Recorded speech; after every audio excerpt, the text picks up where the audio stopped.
at a time when already you have so much of polarization in society, so much rage, so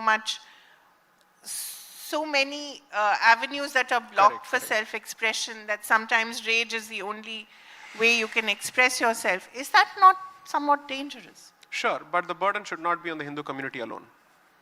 Given that they are a majority? So? No, hold on. So this goes back to the victimhood. That's exactly what I'm coming to. Yeah.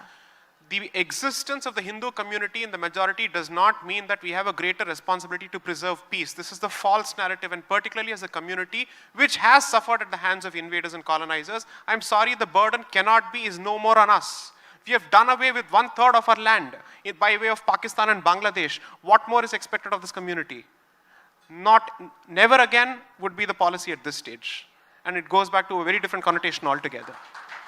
So I'm making this very clear statement, and I'm happy to quote instances from the Constituent Assembly debates where they clearly said, while the majority will be cognizant of the rights of the minority so that they are treated at par with them when it comes to constitutional rights, this treatment and this particular extension of, let's say, of goodwill cannot be a one-way street.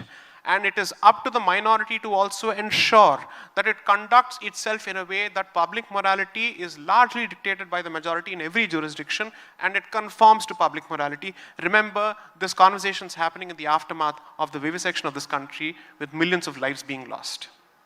So today the burden still cannot be on us. I'm certainly no representative for Hindus, I don't speak for them. I will certainly represent those Hindus who believe that Hindus have a right to say these things, who believe it is time it is said. So I certainly represent that particular cross-section of Hindus. So I'm not saying that let us add to the problem.